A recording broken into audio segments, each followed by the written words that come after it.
ना ESI act, employ state insurance act, पता है ये क्या होता है?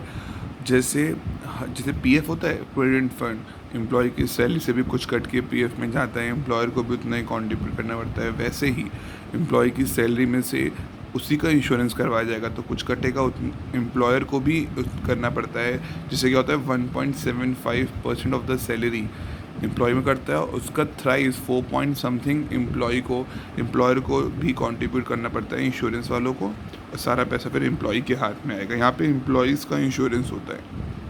कहता है ESI एक्ट सारी फैक्ट्री पे अप्लाई करता है। फैक्ट्री का मतलब कोई भी ऐसी प्रेमिस जहाँ विद पावर काम हो रहा होगा तो 10 लोग हों, विदाउट तो 20, केवल उन्हीं फैक्ट्रीज पे अप्लाई होगा।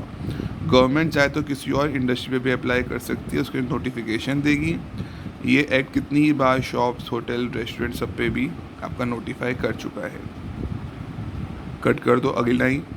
It may be noted that only those employ जिनकी सैलरी 21,000 तक है, खाली उन पे एक्ट अप्लाई करेगा, किसी और पे अप्लाई नहीं करेगा। नेक्स्ट, पहले आपको रजिस्ट्रेशन करवाना पड़ेगा। Registration is the process by which every employer and it's every employee, हर एक एम्प्लॉय का फॉर वेज पर्पज़ आपको पहले रजिस्ट्रेशन करवाना पड़ता है। First stage is to obtain the particular, हर एक फैक्ट्री को अपने पर्टिकुलर भेजने पड़ते हैं, नाम वगैरह।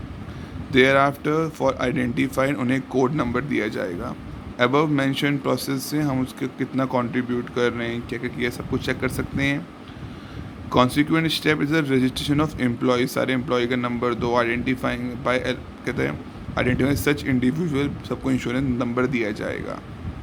दिस प्रोसीजर फैसिलिटेट कैसे रिकॉर्ड मेंटेन करने हैं, कौन इंश्योर्ड एम्प्लॉय होगा, क्या एलिजिबिलिटी क्राइटेरिया, इससे पूरा तय हो जाता है। तो कैसे रजिस्ट्रेशन होगा, क्या फ़ायदे मिलते हैं? मेडिकल फ़ायदे मिलते हैं। अंडर EIS स्कीम बहुत सारे मेडिकल ट्रीटमेंट मिलते हैं, फैमिली मेम्बर्स को भी मिलते हैं। बहुत सारी डिस्पेंसरीज लिंक होती हैं, पैनल है, डायग्नोसिस सेंटर, बहुत सारे से लिंक, सारा खर्चा आपका फ्री हो जाता है। सिकनेस बेनिफिट, आपको कैश पेमेंट मिलेगा, किसको? इंश्योर्ड पर्सन को, मतलब एम्प्लॉय को, पीरियोडिकली, जब भी उसकी सिकनेस है, और उसकी सिकनेस में सर्टिफाई, मतलब गवर्नमेंट हॉस्पिटल से सर्टिफाई करवाना पड़ेगा जब इंश्योर्ड बंदे को कोई मेडिकल ट्रीटमेंट दिया जा रहा है। Maximum duration of sickness benefit is 91 days, maximum 91 days के लिए मिलता है, और 2 बार का पीरियड है, for 2 consecutive period, maximum 91 days. However waiting period 2 days की वेव हो जाती है इफ़ द सिक इंश्योर्ड बंदा is certified sick with in 15 days for which sickness benefit was last paid.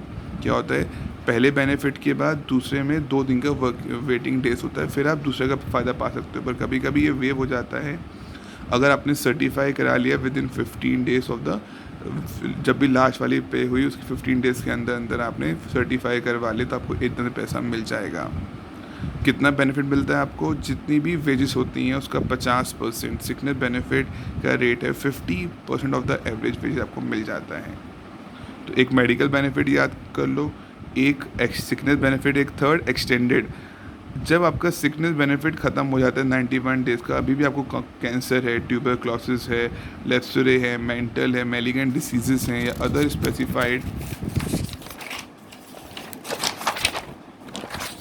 Specified long dependent है, then such an employ को extended benefit भी मिलता है। कितने का? जितनी वेजेस हैं, average daily ways for a period of 2 years, उसका 70% आपको मिल जाता है।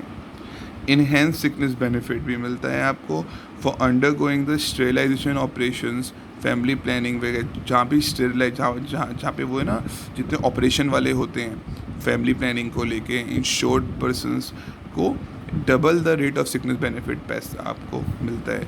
मैटरनिटी बेनिफिट भी मिल सकता है। मैटरनिटी बेनिफिट का मतलब कैश पेमेंट मिलेगी, पर आपको सर्टिफिकेट करना पड़ेगा जो मेडिकल ऑफिसर है, मिसकैरेज के लिए, pregnancy, confined, premature birth, हर चीज़ का बेनिफिट आपको मिल सकता है।